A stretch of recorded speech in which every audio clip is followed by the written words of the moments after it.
Santa Clarita's hometown station, AM 1220 KHTS. Make sure you go to hometownstation.com. We're streaming live on the web. This is the Prima Pediatrics Healthcare Hour. Of course, you can get more information on Prima Pediatrics at primapediatrics.net, or you can call 424-9000. Dr. Feldman joining in studio. You're really the host of the show. I just throw it to you. I just throw you softballs. You just knock them out of the park. So. Well, thank you. I appreciate that. Yeah. Home runs are good. Yeah. Especially when you're in the World Series and you're the Bo Sox. Yeah, exactly. And we don't need to talk about that because I'm a Dodger fan, so we don't need to talk about the World Series. But we were talking about stress relievers. Maybe a couple more quick ones. We talked about exercise and how important that is. Right. And then also sleeping for your kids, and also like contact is also important. That helps relieve stress as well for your kids. So what are maybe some other little things? And then I want to talk about the cold season. So, well, of course, making sure the kids eat healthy. Burger King is fine once a week, once every other week, McDonald's, that kind of thing. But really, you should give your kids home-cooked food. Okay. Something warm. It doesn't have to be fancy. One of the favorite meals of my childhood is one of the favorite meals of my kids and now my grandkids. And that is so easy. It's grilled cheese sandwiches and tomato soup. Oh, man. That is fantastic. So easy, and it works. Yeah. So it doesn't have to be fancy.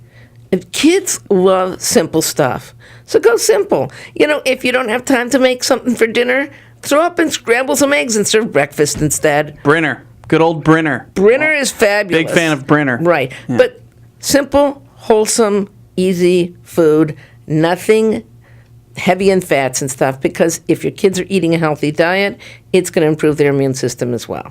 So that's the other thing, and it's going to reduce their stress. It's because everybody knows that there's this fine line when you're eating between relieving your stress and causing it. Yeah, that's true. That's certainly true. Yeah. Okay, so the four big things, I feel like the four big things we've learned about it is exercise, sleep, contact, which is something that I didn't know about, and then also eating right, making sure your kids are eating right, and those are the four big things. Let's just do that today for stress relievers. Absolutely. So we don't want to give people too much and have them and not too much food for the holidays. Yeah, not too much food for the holidays. Okay. But don't make yourself crazy either. But then we have to talk about cold season, and that's exactly, the other thing. Exactly. And that's part of your stress relievers too, and that is making sure your kids have got the immunizations and your flu shots and stuff so they don't get sick. Exactly. So that's part of it. And as you said, debunking myths. One of the things that everybody knows, because grandma and great-grandma always said it, is you go out, if you don't go out and put on your sweater, you're going to catch your death of a cold. Okay, so, the question is, grandma tales are really interesting, because all the stuff, the wise old grandma tales from the old days, everybody says, it's just bunk, they didn't know any better. And the answer is, no, not really. Actually, they kind of did know better. They just didn't know why. But what they said actually does eventually make scientific sense. For example, if you are in cold weather, it's going to make if you get cold, you're going to catch a cold. Well, the answer is sorta, yeah. It's not because the bugs are going to get you more readily, but it's because it's going to reduce your resistance.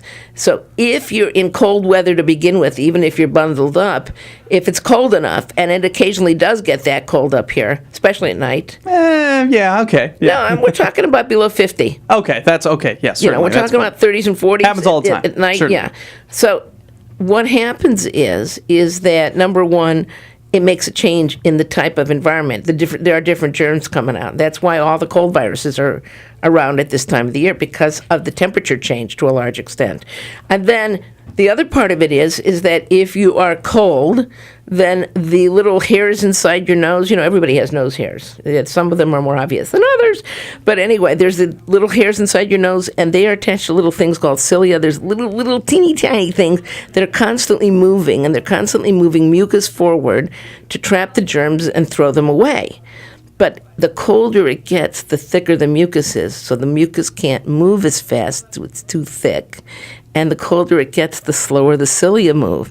So the colder it is, and the air that enters your nose, the more your nose is unable to fight off the germs, so they get better entrance. Gotcha. So that's why you catch a cold.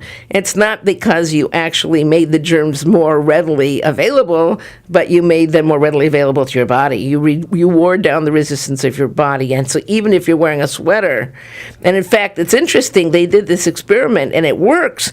If you put these little nose warmer things on the nose, and you literally heat the air and humidify the air that's going into your nose, it actually prevents rhinovirus from coming in. But can you imagine everybody walking around with these things on their nose? I don't think so. Nobody would do it, but it does work. That's funny. In the East Coast and in the Midwest, people come around and they put their scarves over their noses, and that works. Yep, that's the thing. Except that you can't stand your own breath. Okay, yeah. But that's part and parcel of the thing. So that's why you catch a cold. The other part of it is that if you allow yourself to get cold enough, that you actually get chilled. And that, to a certain extent, is dependent upon how much body fat you have. And there are a lot of people with a lot of brown fat around. Then if you're truly chilled and your body temperature begins to drop, yes, you will not be able to fight off germs as well.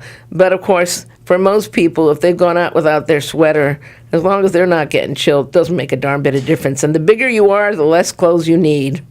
And okay, all right. So I don't have to worry too much about bringing. Not too much. No. If you're going to wear anything, don't wear a sweater. Wear a nose warmer.